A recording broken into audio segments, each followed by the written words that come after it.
Welcome to the Bulwark podcast. I'm Charlie Sykes. I have teased this interview before because I think Tim Miller and I talked about Will Hurd and his new book a few weeks back, and we are fortunate enough to be joined by former Republican Congressman Will Hurd, who is the author of the new book, American Reboot.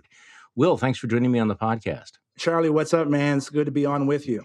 Well, as people may know, you are a former Republican congressman from Texas. And you've written a book that I think is fair to describe as part memoir, partly what The Guardian has described as a manifesto for fixing America's ailing democracy, which is not an easy job. But could I just start with a little bit of the biographical stuff? Because you tell a couple of stories that I think are fascinating, including how you decided to run for Congress. You were, for people's background, you were an undercover CIA operative. You worked for the government for many years. You were in Afghanistan in 2008, and I'm telling your story for you here, but your job was to brief members of the United States Congress. And is it fair to say that you were underwhelmed by our representatives at the time? I think the right answer is to say I was pissed. um, and look, you got it right. I was lucky. My degree's in computer science. I was at Texas A&M University studying computer science. I had never really been outside of Texas. And my freshman year, I saw a sign to take 2 journalism classes in Mexico City for $425. And I had $450 in my bank account. So I go to Mexico and fell in love being in another culture. I thought it was cool seeing things I had only read about in books, and added international studies as a minor. First class I took, I had this guest lecturer who was this former CIA tough guy, told the most amazing stories. And I was like, I want to do that. And so when I graduated at 22, I went straight into the CIA, right? I did 2 years at what I say now, what I used to call our super secret CIA training facility, and now it's on Google Maps. And I did 2 years India, 2 years Pakistan, 2 years in New York doing interagency work, and then a year and a half in Afghanistan, where I managed all of our undercover operations. Now, my job was to recruit spies and steal secrets. Best job on the planet. Got to do it in exotic, exciting places. But I also had to brief members of Congress when they came out to our embassies and our station. The station is the CIA office within an embassy. And so in this time, like basically this was the day that a bomb had gone off in front of our embassy, killed our local guards. My unit was responsible for trying to figure out what happened, conducted a couple dozen operations in a very short period of time. And we had a HPSI CODO, a House Permanent Select Committee on Intelligence congressional delegation. And Impressive sounding. yeah, you would think. Yeah. And so we get in the briefing, and one of the members, the person that had been on the committee for over 5 years, asked, this is 2008, 2009 timeframe, why was Iran not supporting the Taliban in Afghanistan the way Iran was supporting other groups in places like Iraq? Now, for your listeners who, are foreign policy observers and watchers, they know it's a pretty crummy question, pretty basic question. But I started explaining the Sunni-Shia divide.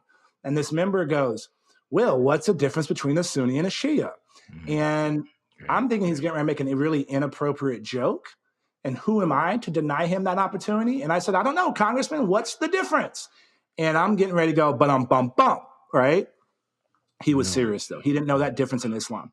And I was appalled. For someone who's making decisions on sending our boys and girls to places like Syria, Iraq, Afghanistan, it's unacceptable. Just like it's unacceptable for members of Congress that are on the House Financial Services Committee to not to know the difference between a investment bank, a commercial bank, and a credit union.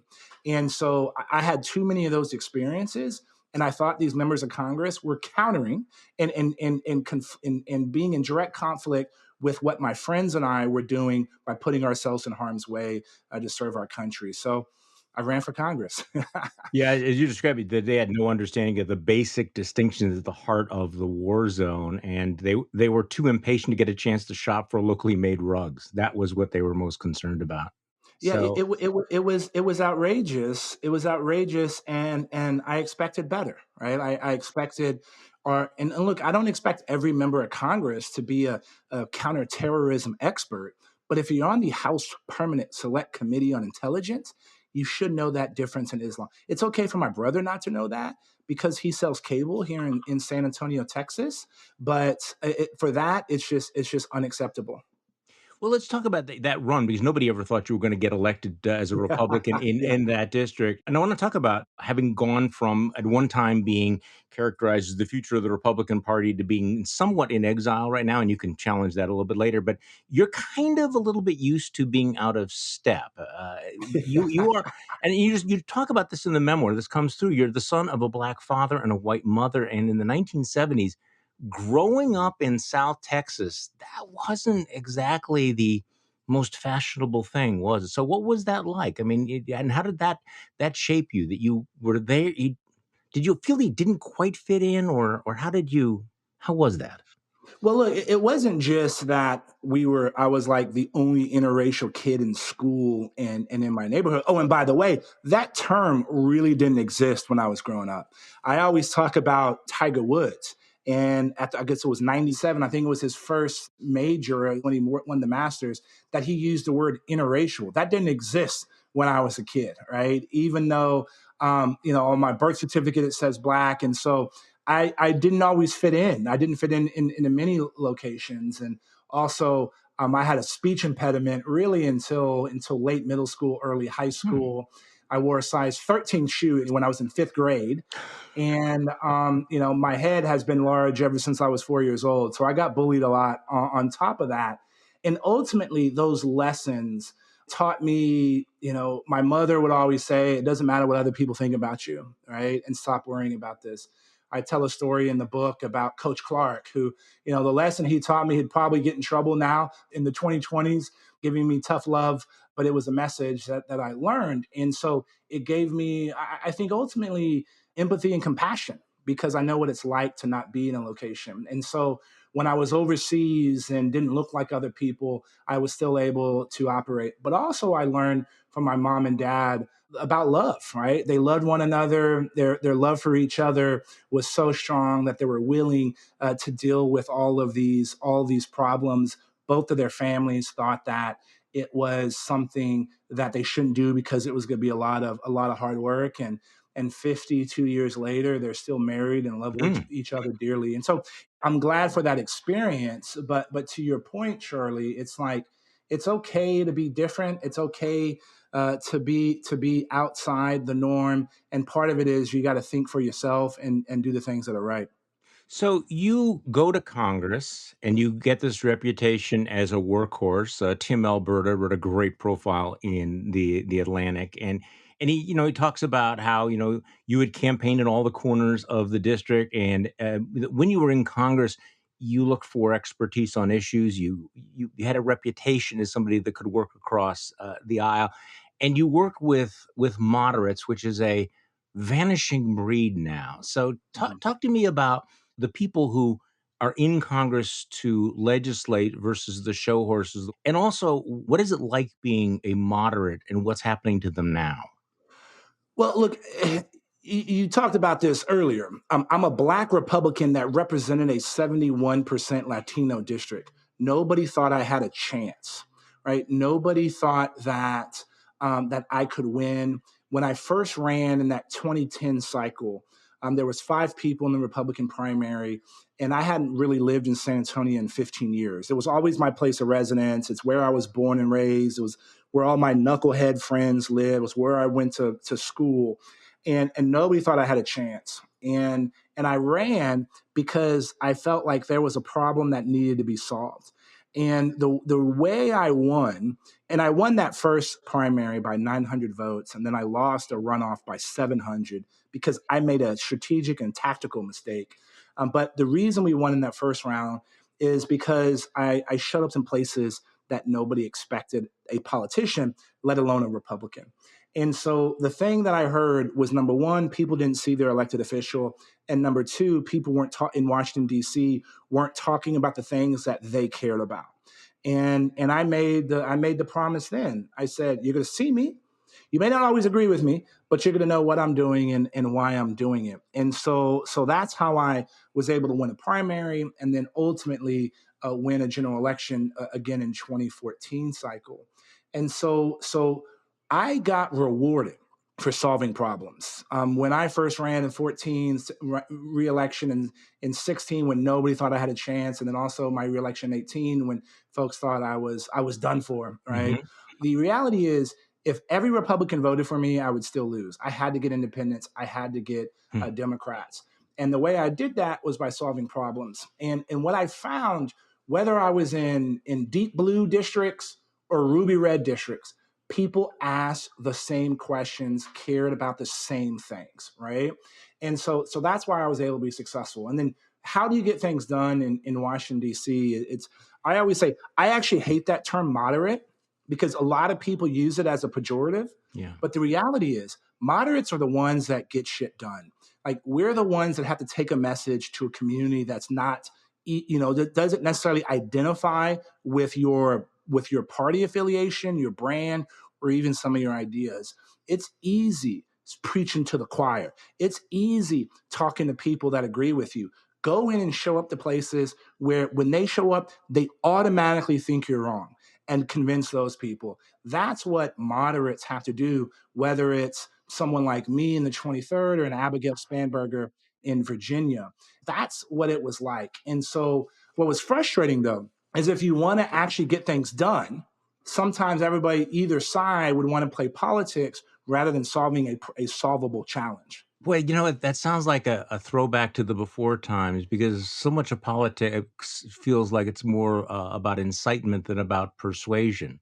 I mean, as I watch, the political tribalization in the last 10 years or so, it does feel as if a lot of politicians have given up on that, even the attempt of persuasion. Yeah, because it's easy, Charlie. Like, the reason we have this growing hyper partisanship is that our system is designed to be partisan. So in the House in 2018 and 2020, 92% of House seats were decided in the primary. Hmm. And in the last non-presidential election year, 54,000 people voted the average contested primary had 54,000 voters, which means 26,501 people decided 92% of the congressional seats. That's outrageous, right? In a seat like mine, you would have north of 275,000 people vote in November. And so when that many seats are decided in a primary, that means candidates are only talking to 2% of the population. Now, I always use Congresswoman Ocasio-Cortez as an example. When she beat Joe Crowley in her primary, Hmm. only 25,000 people voted. She got 15,000 votes. He only got 10,000 votes. When I was student body president at Texas A&M, I got 11,000 votes, right? And so this notion that because you win a primary, that you're speaking on behalf of the entire country is insane. And so most elected officials, they don't want to put in the effort to crisscross their district. Now, not everybody has a big district like mine. It was 29 counties, 2 time zones, 820 miles of the border. It was roughly the size of the state of Georgia. And so people want to take the path of least resistance. And that's why we have it. And then and then when we redraw lines, it's incumbent protection. Republicans do it, Democrats do it, right? Red districts get redder, blue districts get bluer because nobody wants to have a tough election in November. They want to get it done in the path of least resistance in the primary. So I want to come back to this. You talk about the normal Republicans. I think the headline in the Atlantic was, "Revenge of the Normal Republicans." But we'll get to that in a moment. So I want to talk about your book, and you're talking about the American reboot. And obviously, you focus on the need for the Republican Party to reboot itself. And the third chapter of your book, people who haven't seen it yet, is titled "Don't Be an Asshole, Racist, Misogynist, or Homophobe." Now, Will, I guess I'm old enough to remember when if you were those things, that would be a political disadvantage. But in the Republican Party that you're describing and in the incentive structure and of the primaries you are describing, those things are not necessarily negatives anymore, are they? They're not, but I would also say it's not the majority of the party. Okay, there are people that say those things that reflect those things, and that's why I wrote it, and they should be rebuked. But when I look at and people, when we talk about the Republican Party, what are we talking about? I think most people always look at the leadership, the political leadership of the House and the Senate and the White House, or whoever's in at that time, right? And yes, that makes sense. Yes, some people look at the RNC, which is an actual organization, and you have state parties, things like that. But the Republican Party is actually much bigger than that. It's all the people that are willing and identify with those conservative values, or they believe in that formula that freedom leads to opportunity, opportunity leads to growth, and growth Right. leads to progress. And those people, the supermajority, are not those things, right? But when we get saddled because a fringe of the party do those things, we have to represent it. And look, it's I wouldn't say frustrated is the right word. Anytime any Republican said something crazy, I always had to answer for it. Right. The other side doesn't have to do that, but we can't be seen that way, because if people don't think we like them, they won't listen to our ideas, and we have better ideas. And I have proven, and people like John Katko have proven, that when you show up and people give you a chance and you explain and you talk about your ideas and you engage in that competition of ideas, you can win over people. John Katko is not running for reelection this year. You retired in 2020. The leaders of the party in the House, your former caucus, Kevin McCarthy, Elise Stefanik, have really embraced some of the more extreme elements of it. Kevin McCarthy is joined at the hip with the Marjorie Taylor Greens of the Republican Party, where Liz Cheney is a complete pariah. So you write in your book, you have a kind of a brutal indictment, at least in the Tim Alberta story that I'm looking at, of the state of the current Republican Party. And you talk about how your relationship with Kevin McCarthy and Elise Stefanik has changed. So talk to me a little bit about that, because especially Elise Stefanik, her transformation continues to be one of the most remarkable things that I've seen in recent Republican history. Well, look, they are trying to represent the where a number of elected officials think the base is, right? There's been this notion that has creeped up. I could make an argument, it's been for the last 30 years, that the only way to govern is through one party rule. Mm-hmm. Actually, that's the worst way to govern. When Yeah. you look at any major piece of legislation that we can name, right? Civil Rights Act of 64, First Step Act, Every Student Succeeds Act, Clean Water Act, things like that. They've always been when one party was in the House and a different party of the Senate. And so this notion that you're only appealing to that 2% of people that vote in primaries, that is what has led leaders to make the decisions they've made. But let's also be honest. In 2022, Republicans are taking the House back. Right, that is a Yeah, done deal. I think so. Senate is likely. If I had to put money today, I would say the Senate would go too.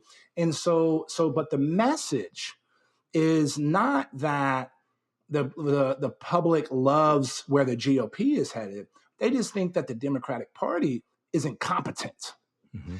And so if we allow what I refer to as kind of the authoritarian wing of the Republican Party to govern, if they govern that way, and that means they're not going to try to solve problems. If you think the economy is immediately going to get better in December of 2022, you got another thing coming. And so there's going to be a lot of challenges still that the country is facing. And if Republicans don't show an ability to govern, then guess what? The pendulum is going to swing in the other direction. And I think that's what some of my former colleagues fail to recognize. And for me, this is not the party shouldn't just be about driving out as much of the current coalition as possible. We should be talking about growing the coalition of people, because we have an opportunity, right? And the opportunity is with Latinos along the border who are going to vote in probably record numbers for Republicans, because Democrats are so bad on border security. So that's where we should be headed, right? But I don't know if the leadership of the House or even the Senate are going to do that when we win in 2022. You didn't answer my question about Elise Stefanik, though, did you? Well, what's the What happened? I think if people would have talked about the future of the Republican Party, they would have mentioned you, they would have mentioned her, they would Mhm. have talked about people who had a bipartisan record, who were somewhat moderate, thoughtful, and she may went in a very different direction than you. So why did she do what she did? she Yeah. she made a political calculation that was in her best interest or reflective of her district, right? And yes, it's different than at the beginning. So there's no question about that, right? And I think it goes back to trying to build new coalitions is hard, right? There is a sizable chunk of the Republican primary electorate that is going to be behind Donald Trump. It's not the majority, but it's a sizable amount. And you choose a path to help with fundraising and these kinds of things. And so that was a political calculation that was made.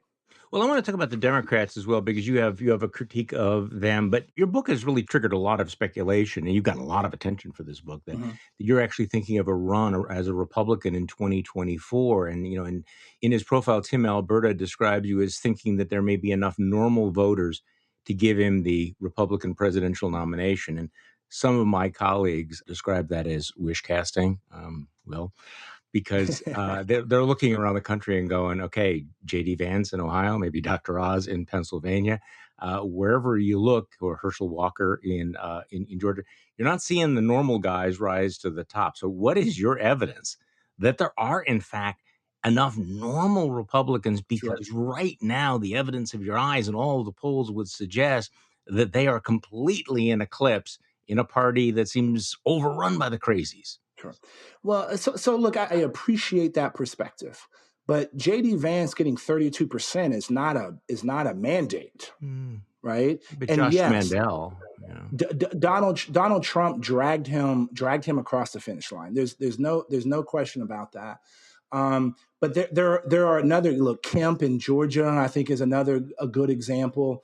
The analysis is this: the number of people that vote in general elections, number of reliably conservative general election voters that don't vote reliably in primaries is greater than or equal to the number of people that vote in primaries, right? And look, the professional political class is going to say, talk to likely Republican primary voters. That means, as you know, a 4-4 voter, somebody who has voted in 4 of the last 4 Republican primaries, right?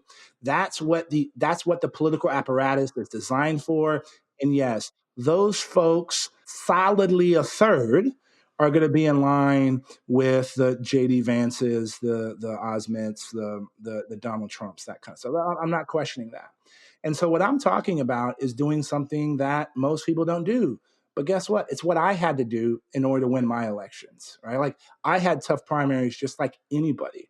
And so I was able to get new voters into that. And so it goes with I learned something from a fellow Wisconsinite of yours who taught me about hockey, and it's a Wayne Gretzky quote: "Skate to where the puck is going, but also skate to where you want it to go." When 72% of the country thinks the country is on the wrong track, it's time to do things differently. Texas just went through primaries in March 1. Republican and Democrats combined, 3 million people voted out of 30 million. Like that, those are terrible numbers, right? And so that means 27 million people decided not to vote in primaries because they didn't care for one reason or another. I think part of that reason is folks are more interested in leaders that are willing to inspire rather than fearmonger. Fear mongering is what rules the day now. And all these things I'm talking about doing is hard. But if we want to get to a place where we can debate serious questions that are going to allow this country to stay the most important economy in the world and for the rest of this century to be the American century, we better start doing things a little bit differently. Because this is no longer about us achieving our best selves. We are in a competition, full stop, with the Chinese government. And the future of our economy, the future of our way of life is potentially in peril if we don't get our act together. That's why this is so serious. And this is why we need to make sure that we're broadening the kinds of people that are voting in primaries. Okay, so let's get into the nitty-gritty of where we need to go, and your critique of both of the parties. Let's do that after this. All right, this is addressed to both men and women of a certain age. Are you thinking that these bags under your eyes were just going to disappear? Well, then stop dreaming and pick up the phone and order Genucell now. Genucell uses plant stem cell technology to help rid your face of unsightly bags and puffiness, even the ones you've had for years. Lois from Smithtown, New York writes, I love it. I use it every day. I would say the change is remarkable. And it's not just Lois. Lots of people I know use it and absolutely swear by it. And you know what's even better? It really works for both men and women. In fact, with its immediate effects, you may see the results in as little as 12 hours. So order now and save up to 60% off Genucell's most popular package at genucell.com. You be the judge. It's the best skincare you've ever used or your money back. Genucell.com/bulwark. Genucell.com/bulwark. Genucell, the best skincare, best results, or your money back, no questions asked. Genucell/bulwark. Genucell.com/bulwark. Okay, we are back with former Republican Congressman Will Hurd, who has a new book out, American Reboot. You reject the fringes of both parties here, and I want to get to that. Your critique of the Republicans really is blunt. I mean, you say that they become comfortable saying you're doing anything to win. The party of family values champions cruelty and hateful politicians while lecturing us on morality. The party of fiscal discipline and personal responsibility blows holes in the budget. The party of empowerment and opportunity systematically attempts to disenfranchise voters who are poor and non-white. The party of freedom and liberty keeps flirting with authoritarianism. Republicans have become an agent of disinformation. And you believe that Trump deserved to be impeached, not just for the violence on January 6th, but also for that phone call to Georgia Secretary of State, Brad Raffensperger. And this leads people like my colleague Tim to say, well, Will, why don't you just become a Democrat? Because I'm not a Democrat, Okay. right? All right. I don't believe in some of the extreme things that they're talking about where you should empower the government to solve problems. I think you should empower people to solve problems. And look, while I disagree with some of the parts of the Republican Party and where some of our elected leaders are trying to take the party, that doesn't mean I disagree with the principles and the foundation of the party. And we should have this debate, right? Like it should be okay to have a diversity of opinions within the same party. That's what makes you actually stronger. So look, I am a Republican. I will be a Republican. And I think we need a strong Republican Party in order to engage in these competition of ideas. And I actually want to see conservative thought. It's not just about winning an election. It's about having conservative principles for 4 years, 8 years, 12 years, 16 years, right? So we can make sure that the trajectory of the country continues to improve the quality of life for all Americans. Okay, so I appreciate that position. Particularly Michael Steele articulates the fact that, hey, this is my party, this is my house. Mhm. Other people have come in here. I'm not going to let them kick me out. But to be a Republican right now in 2022, would you vote to make Kevin McCarthy the next Speaker of the House of Representatives? It's a good question. This is always about what the other options are. Elise Stefanik? Look, here's the thing.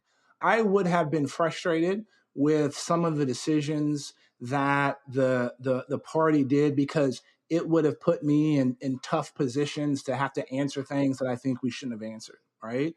And so where my vote would have gone, it really matters about the situation at the time.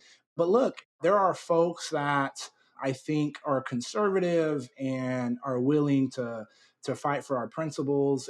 And for me, the party needs to, like, when we start reflecting our values, when our actions reflect our values, when what we say is in line with the things that we do, Yeah. then we can be successful. Like imagine if we're going into 2022, not only if the American public thought that the Democrats were incompetent, but they're like, hey, these folks have some pretty good ideas, and I think they're looking out for us and wanting to help better our lives, right? Like And that means bigger coalitions. That means in power for longer. Right. I guess I'm going to admit that I don't quite understand that answer. So, to Okay. be a Republican, Mhm. do you want to see Republicans control the House of Representatives and the Senate in the next 2 years? Yes, Okay, you do. because I think the Democrats have been terrible, right? Look, just let's start with some of the crisis that we're having at the border. They've completely made it worse and they've completely ignored it. When you look at some of the financial decisions that the Biden administration made at the beginning of the year, that exacerbated some of these global trends and made things worse for us here in the United States. Let's stick to the border because you're an expert on immigration. I'm really interested in your perspective on this, having represented a district. Mhm. So, you're critical of the Biden administration position on the border, and I think there's some real conflicts within the Democratic Party about that. But what is the Republican position? Because I asked you whether you wanted Republicans in control of Congress. So Republicans are the party of Donald Trump who wants to build a wall. We know what his Mhm. policies are involving immigrants, involving the border. Do Republicans have better ideas for the border than Democrats right now? There are some Republicans that have better Yeah. ideas, absolutely, right? And Such so as? okay, starting with stop treating everybody as an asylum seeker.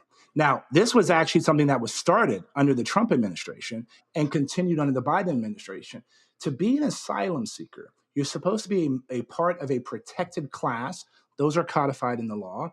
And you have to prove that your government is persecuting you because you're part of that protected class or not protecting you from somebody who's persecuting you for being part of that protected class. And so we're treating everybody that comes here as if they're an asylum seeker, which means everybody's coming in and they're doing this stuff like catch and release. Like, stop doing that. That's step one. I think dismantling the human smuggling networks. Hmm. It is very hard to get from Tegucigalpa to El Paso, Texas, right?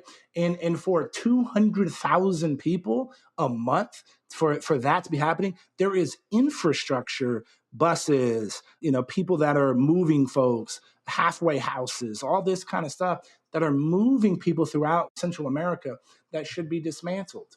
And so there are some things like that that many Republicans can agree on. And look, the wall thing, even Donald Trump came off from building a concrete barrier from sea to shining sea. That was something that was critical of. A wall in some places makes sense where there's urban to urban contact, but technology, and this is something that Republicans and Democrats have doubled down on in the last 2 years. So there are some of those philosophies that are going to be leaps and bounds better than what Democrats are doing right now. So I could see what a President Hurd would do, but we're Mhm. not talking about a President Hurd. We're talking Sure. about the actual Republican Party, which seems more interested in going on Fox News and talking about caravans, putting kids in cages, things like that. We hear from the former Secretary of Defense that Donald Trump was talking about firing missiles into Yeah. Mexico. I guess I'm actually gritting my teeth asking you this question. But okay, you said you had voted for the impeachment, and you haven't made up your mind about 2024, and you consider yourself still a Republican. If Donald Trump is the Republican nominee in 2024, would you vote to put him back in the Oval Office? Look, I haven't voted for him yet, and so I don't think that would change. But also, that doesn't have to be our choice, right? And we always talk about this choice in the future. I don't want two people that are in their 80s to be our only options. Those are not the best two choices that we can produce in this country. And so yes, like I understand the interest and the desire to have this theoretical conversation, but let's not get to that point, right? And this is one of the reasons I wrote the book is that there's another way to do things. It's harder, don't get me wrong. It's harder. It's going against the status quo, but it needs to be done in order for us to make sure the country continues to be as successful as it has been. So, isn't the reality that you can't say no and still hope to be viable in the Republican Party today? I don't You're know. planning on campaigning not just against Trumpism, but also the realities of the Republican Party.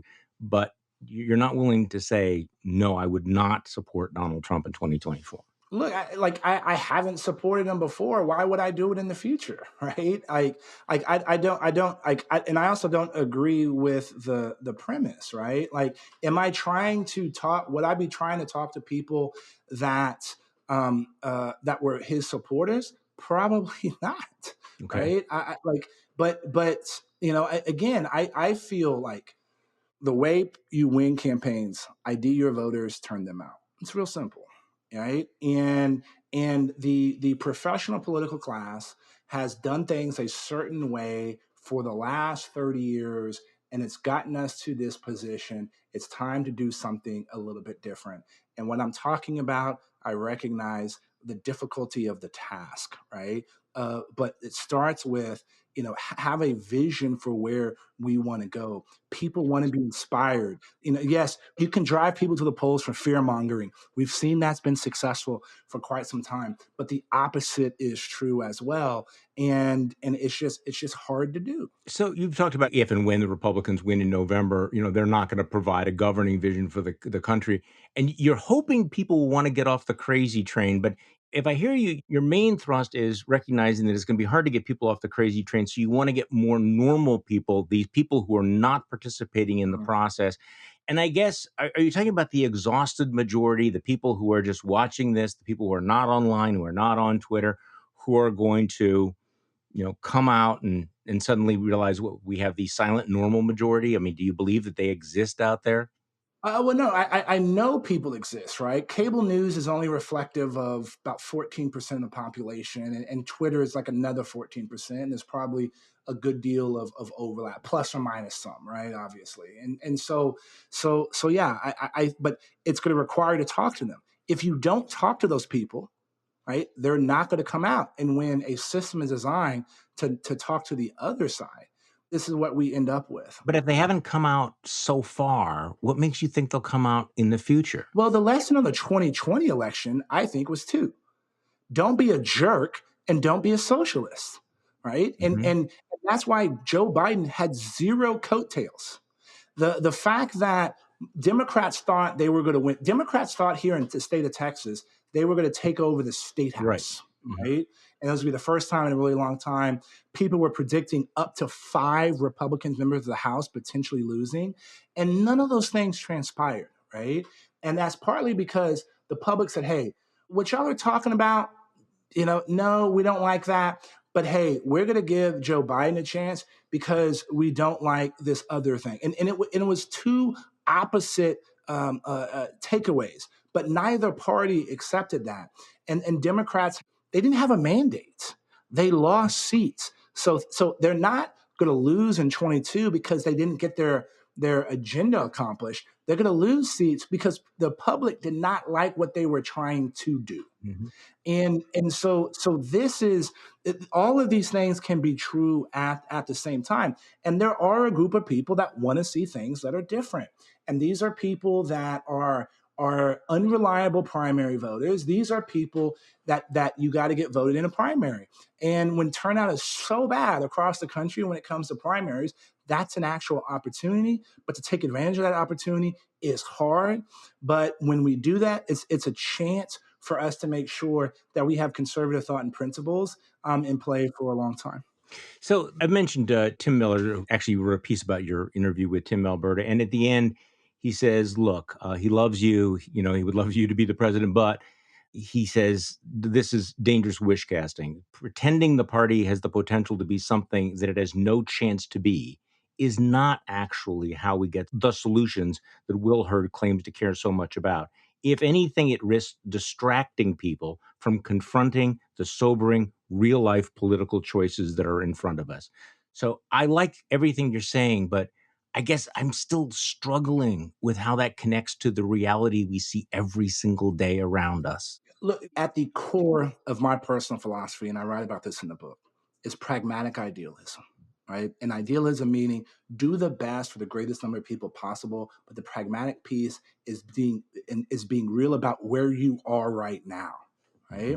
Mhm. And you can do both of these things at the same time. You can accept the warts and the realities and the problems and address and understand those problems, but you can also talk about a vision for the future and where we should be able to go, right? Those two things are not mutually exclusive at all. And I accept and broker and talk about all of these challenges and problems and that have been happening in the Republican Party for some time. But we can address those. And the way we address those is by inspiring new people to come into the party and talk about that middle rather than focusing on the extremes. Because, I don't know what the alternative is, right? Because the Democratic Party is not making things better, and they have their own problems, and they're going through some of the exact same things the Republican Party has been going through over the last couple of years. Have you thought about a third party at all?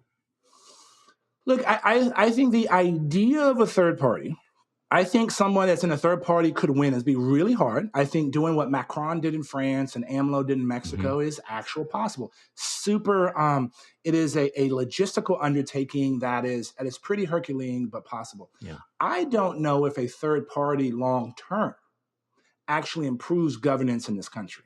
I can make an argument that the extremes get more of a role in a party, because if a third party becomes the kind of the moderates of the world, you never get a governing coalition. You have to get one of these other groups to work with you. You have to agree in advance to their proposals. We've seen this in coalition politics in place like the United Kingdom and Israel. So I don't know if long term that's the right way to go. Will Hurd, thank you so much for joining me and being so generous with your time on the podcast today. Hey, man, I appreciate what you're doing, and I appreciate your thoughtfulness. Will Hurd is a former Republican congressman from Texas, former undercover CIA operative. He is the author of the new book, American Reboot. The Bulwark podcast is produced by Katie Cooper with audio production by Jonathan Siri.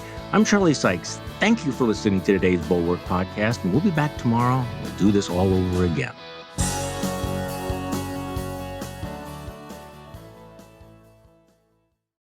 Just Getting Started with Susie Schuster has stories of humble beginnings and humbling moments from inspiring people. Angela Kinsey. Listen, I was on set one day on The Office, and I was like, we were talking about what's your good side, and I said, there's nothing really to that, right? That's like, no, there is. And our camera operator, Matt Stone, that I'd known for 8 years, and I go, Matt, what's my side? He was like, this side. I was like, seriously? Oh. He goes, yeah. He goes, I always try to frame you that way. I was like, why didn't you tell me 7 years ago? The new Just Getting Started with Susie Schuster. Listen wherever you get your podcasts.